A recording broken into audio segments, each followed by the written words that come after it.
Hello friends, welcome to my channel Sarma Officially All Subject Preparation.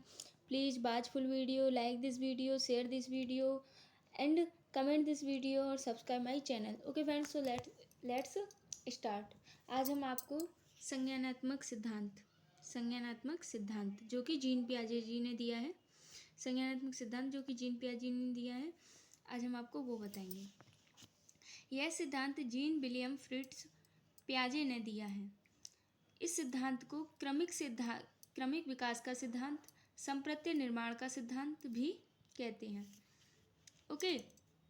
Gene पियाजे का जन्म 1896 ईस्वी में तथा मृत्यु 1980 ईस्वी में हुई थी. जीन पियाजे का जो जन्म हुआ था वो 1896 ईस्वी में हुआ था तथा मृत्यु 1980 ईस्वी में हुई थी. ओके. और ये भी ध्यान रखना, संज्ञानात्मक सिद्धांत को हम क्रमिक विकास का सिद्धांत तथा संप्रत्य निर्माण का सिद्धांत भी कहते हैं. जीन पियाजे ने संज्ञानात्मक विकास की 4 अवस्थाएं बताई हैं. कितनी बताई हैं? 4 अवस्थाएं. आपसे क्वेश्चन कर सकता है कि जीन पियाजे ने संज्ञानात्मक विकास की कितनी अवस्थाएं बताई हैं, तो वो 4 अवस्थाएं बताई हैं. और संज्ञानात्मक विकास किसने दिया है? तो वो जीन पियाजे ने दिया है. पहली है हमारी संवेदी पेशीय अवस्था. यह अवस्था शैशव अवस्था के अंतर्गत होती है, जो 0 से 2 वर्ष तक होती है. इस अवस्था को इंद्रिय जनित गामक अवस्था भी कहते हैं. क्या कहते हैं? इंद्रिय जनित गामक अवस्था भी कहते हैं. ओके. संवेद पेशीय अवस्था के पॉइंट देखिए. इंद्रियों द्वारा संकेत करके तथा अथवा गामक अव्यक्त द्वारा व्यक्त करना. इंद्रियों की सहायता से वस्तुओं, ध्वनियों, रसों, गंधों आदि का अनुभव प्राप्त करना. इन सभी क्रियाओं को सहज क्रिया या सहज स्कीमा भी कहा जाता है.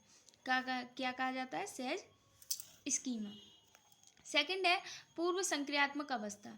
यह अवस्था को पूर्व बाल्यावस्था भी कहते हैं, जो 2 से 7 वर्ष तक होती है. कितने वर्ष तक होती है? 2 से 7 वर्ष तक. बच्चे अनुकरण व खेल द्वारा सीखते हैं. वस्तु तथा प्राणियों में, वस्तु तथा शब्दों में संबंध स्थापित करना शुरू करते हैं. 4 वर्ष तक सभी निर्जीव वस्तुओं को सजीव प्राणियों के रूप में समझते हैं. इस अवस्था में भाषा का सबसे ज़्यादा विकास होता है.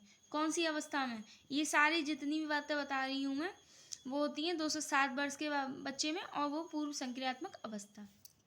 आपसे ये भी क्वेश्चन कर सकता है कि संवेद पेशीय अवस्था कितने वर्ष तक की होती है? तो 0 से 2 वर्ष तक की. और पूर्व संक्रियात्मक अवस्था कितने वर्ष तक होती है? तो 2 से 7 वर्ष तक की. ओके. तीसरी देखिए, ठोस संक्रियात्मक अवस्था. यह अवस्था उत्तर बाल्यावस्था के अंतर्गत आती है, जो 7 से 11 वर्ष तक होती है. कितने वर्ष? 7 से 11 वर्ष तक. इस अवस्था को मूर्त संक्रियात्मक अवस्था भी कहते हैं. इसके पॉइंट देखिए. वस्तुओं की पहचान करना और उनमें विभेद करना बच्चा इस उम्र में जान लेता है, 7 से 11 वर्ष की में. समस्या समाधान एवं तर्क क्षमता का विकास भी होने लगता है. वस्तुओं के बीच समानता, संबंध, असमानता, दूरियों आदि को समझने लगता है. चिंतन अधिक तर्कसंगत होने लगता है. संज्ञा बोध का विकास, समाजीकरण की शुरुआत हो जाती है उसकी. ठीक है. ये सब किस में है? ठोस संक्रियात्मक अवस्था में. ओके. चौथी है जीन पियाजे की जो अवस्था है वो औपचारिक संक्रियात्मक अवस्था. यह अवस्था किशोरावस्था के अंतर्गत आती है, जो 11 वर्ष से प्रौढ़ावस्था तक होती है. इस अवस्था को अमूर्त संक्रियात्मक अवस्था भी कहते हैं. ओके. सभी प्रकार के संपत्तियों का समुचित विकास, घटनाओं के बारे में नई नई परिकल्पना करना, ये सब औपचारिक संक्रियात्मक अवस्था में बच्चा सीख जाता है 11 वर्ष में. स्मरण शक्ति रटने पर आधारित ना होकर तर्क एवं समझ पर आधारित होती है.